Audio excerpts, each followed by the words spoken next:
శ్రీమతి పొత్తూరి విజయలక్ష్మి గారి హాస్య కథలు. ఉత్తరీయం ఇస్త్రీ. మా ఇంట్లో మేమంటే అందరికీ అలుసే. అయ్యో, చిన్నపిల్లలు మనకింత చాకిరీ చేసి పెడుతున్నారనే అభిమానం అయినా లేదు. చీటికి మాటికి విసుక్కోవడం, దొరికితే ఓ దెబ్బ వెయ్యటం.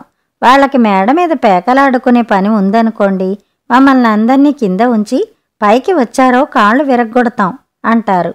కింద ఎవరైనా పెద్ద మనుషులు వచ్చి వాళ్లతో ముఖ్యమైన విషయాలు మాట్లాడాల్సి వస్తే మమ్మల్ని అందర్నీ పైకి తోలేసి కిందకి దిగితే కాళ్ళు విరగ్గొడతాం అంటారు.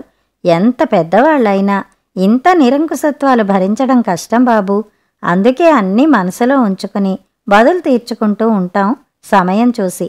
ఒకరోజు మిట్ట మధ్యాహ్నం మా తాతయ్య గారు మమ్మల్ని పిలిచి, నా ఉత్తరీయం ఇస్త్రీ చేయించుకురండి, 2 అంచులు పైకి రావాలి, పఠంలా ఉండాలి అని చెప్పి గంజి పెట్టి నించోపెట్టిన ఉత్తరీయం ఇచ్చారు. ఆ ఉత్తరీయం అలా ఇస్త్రీ చెయ్యాలంటే పావలా అడుగుతాడు. ఆ మాటే చెప్పాం. మీ మొహం, పావలానా ఇంకేమైనానా? 15 పైసలు చాలు. మా తాతయ్య ఇంతే ఇచ్చాడని చెప్పండి, దగ్గరుండి ఇస్త్రీ చేయించుకురండి అని చెప్పారు. సరే, బయలుదేరాం. మా ఇల్లు 3వ లైన్లో, ఇస్త్రీ షాపు 7వ లైన్లో. వెళ్ళి విషయం వివరంగా చెప్పాం.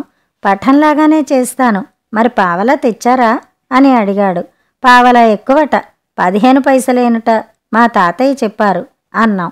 15 పైసలు ఇస్త్రీ కావాలంటే హరిహర మహల్ దగ్గర చెంబు ఇస్త్రీ వాడుంటాడు, అక్కడికెళ్ళండి, నేను మాత్రం పావలాకి పైసా తగ్గను అన్నాడు. ఎంత చెప్పినా వినిపించుకోలేదు. హరిహర మహల్ చాలా దూరం, ఎండగా ఉంది, అంత దూరం ఏం వెళ్తాం అనుకున్నాం. ఆ ఇస్త్రీ కొట్టు ఎదురుగా మరమరాలు, బఠానీలు వగైరాలు అమ్మే కొట్టు ఉంది. ఆ 15 పైసలు పెట్టి మరమరాలు బఠానీలు కొనుక్కున్నాం. ఆ పక్కనే నీడన కూర్చుని తినేసి తీరిగ్గా ఇంటికొచ్చాం. తాతయ్య గారు ఇస్త్రీ పంచ కట్టుకుని ముందు హాల్లో పచార్లు చేస్తున్నారు. మమ్మల్ని చూడగానే, హమ్మయ్యా వచ్చారా, ఏది ఉత్తరీయం అన్నారు. ఉత్తరీయం ఇచ్చి విషయం వివరించాం.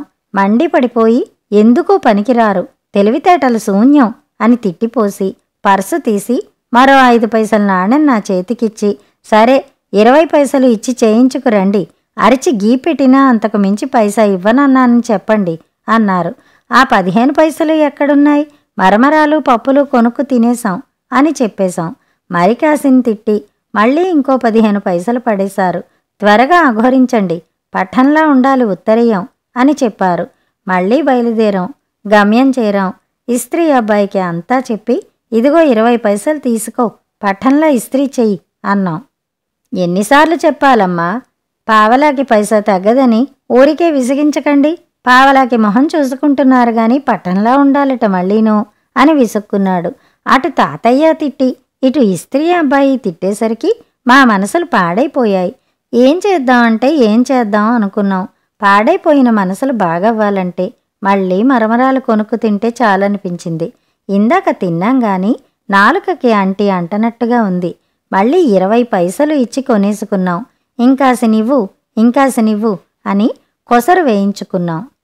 అక్కడే నీడన కూర్చుని తినేసరికి హుషారొచ్చేసింది. కేరింతలు కొడుతూ ఇంటికి చేరాం. తాతయ్య గారు ఇస్త్రీ చొక్కా కూడా వేసేసుకుని గేటు దగ్గరే పచార్లు చేస్తున్నారు. మమ్మల్ని చూసి, వచ్చేశారా, మరి నేను అందుకే చెప్పింది, అడిగినంతా ఇచ్చేయకూడదు, బేరం ఆడాలి అన్నారు. మా ఉత్సాహం చూసి పనైపోయిందనుకుని తీరా అసలు విషయం తెలుసుకుని మండిపడ్డారు. ఛ, పనికిరాని సంత పోగయ్యారు. దున్నమంటే దూడల్లా, మెయ్యమంటే ఎద్దుల్లా మీలాంటి యాబ్రాసి పిల్లలు ఇంకెక్కడా ఉండరు. గంట నుంచి తిరుగుతున్నారు, పని మాత్రం కానేలేదు. అసలు మిమ్మల్ని పంపడం నాది బుద్ధి తక్కువ. ఇదిగో 5 పైసలు, పోయి పావలవాడి మొహాన తగలేసి అని చెప్తుండగానే ఆపేశాం. ఆ 20 పైసలు కూడా అయిపోయాయిగా, పప్పులు తినేశాం అన్నాం. వెంటనే ఠంగున శబ్దం వినిపించింది. ప్రమాదం గమనించి పక్కకు పరిగెత్తాం. తర్వాత కాసేపటికి ఆ మొట్టికాయ తిన్న మా తమ్ముడు తేరుకున్నాడు. అంత దూరాన నిలబడి, ఇప్పుడేం మించిపోయింది, పావలా ఇవ్వండి, పోయి ఇస్త్రీ చేయించుకొస్తాం అన్నాను. చచ్చినా ఇవ్వను, బుద్ధొచ్చింది, నే వెళ్ళి ఇస్త్రీ చేయించుకుని అట్నుంచటే పోతాను అంటూ ధుమధుమలాడుతూ చెప్పులేసుకుని వెళ్ళిపోయారు. మా బాగా అయింది అనుకున్నాం సంబరంగా. కథ సమాప్తం.